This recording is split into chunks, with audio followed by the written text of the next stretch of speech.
Deuxième quart du premier hizb de la sourate de la vache Al-Baqarah. Dieu ne répugne nullement à prendre pour exemple un moustique ou tout être aussi grand soit-il. Les croyants y découvriront la vérité venue de leur Seigneur, pendant que les négateurs se demanderont « Quelle signification Dieu a-t-il voulu donner à cet exemple ?» Par de tels exemples, Dieu égare bon nombre de mortels et en dirige autant vers leur salut éternel.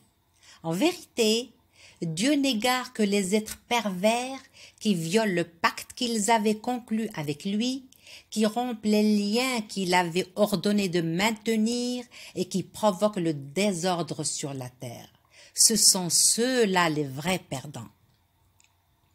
Comment pouvez-vous renier Dieu qui vous a donné la vie en vous tirant du néant, qui vous fera ensuite mourir, puis vous ressuscitera pour vous ramener à lui? C'est lui qui a créé pour vous tout ce qui existe sur la terre et qui, ensuite, s'est occupé du firmament pour en tirer avec harmonie 7 cieux dans sa science infinie. Puis vint le jour où ton Seigneur dit aux anges, « Je vais installer un représentant califat sur la terre. » Et les anges de repartir, « Vas-tu établir quelqu'un qui y fera régner le mal et y répandra le sang, alors que nous chantons ta gloire et célébrons tes louanges ?» Le Seigneur répondit, « Ce que je sais dépasse votre entendement. » Et il apprit à Adam tous les noms. Puis les présenta aux anges en leur disant « Faites-moi connaître les noms de tous ces êtres, pour prouver que vous êtes les plus méritants qu'Adam. » Et les anges de dire « Gloire à toi. Nous ne savons rien d'autre que ce que tu nous as enseigné. Tu es en vérité l'omniscient, le sage. » Dieu dit alors, « Ô Adam, fais-leur connaître les noms de ces choses. » Et lorsque Adam en eut instruit les anges, Dieu ajouta, « Ne vous avais-je pas averti que je connais le secret des cieux et de la terre, ainsi que les pensées que vous divulguez et celles que vous gardez dans votre fort intérieur? » Et lorsque nous dîmes aux anges, « Prosternez-vous devant Adam », ils s'exécutèrent tous, à l'exception de Satan, qui refusa avec orgueil.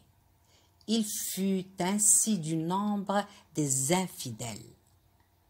Nous vous dîmes alors, « Ô Adam, installe-toi avec ton épouse dans le paradis, mangez de ses fruits à satiété et où il vous plaira, mais ne vous approchez sous aucun prétexte de l'arbre que voici, sinon vous vous mettriez du côté des injustes. » Or, Satan les fit trébucher et leur fit perdre les délices dont ils jouissaient.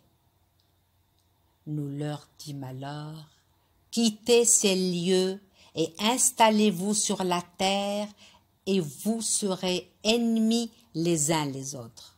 Ce sera pour vous un lien de séjour provisoire et de jouissance éphémère. » Cependant, Dieu révéla à Adam une prière qu'il se mit à répéter pour exprimer son repentir. Et c'est ainsi que son péché fut pardonné, car Dieu est plein de clémence et de mansuétude. Nous dîmes alors, « Descendez tous de ces lieux, et toutes les fois que je vous ferai parvenir mes directives, ceux qui les suivront n'auront à éprouver ni crainte ni chagrin. Quant à ceux qui n'en tiendront pas compte et qui traiteront nos signes de mensonges, ceux-là seront voués à l'enfer qui constituera leur demeure éternelle. Ô fils d'Israël, reconnaissez les bienfaits dont je vous ai comblés. Tenez vos engagements vis-à-vis de moi afin que je tienne les promesses que je vous ai faites. Redoutez ma colère.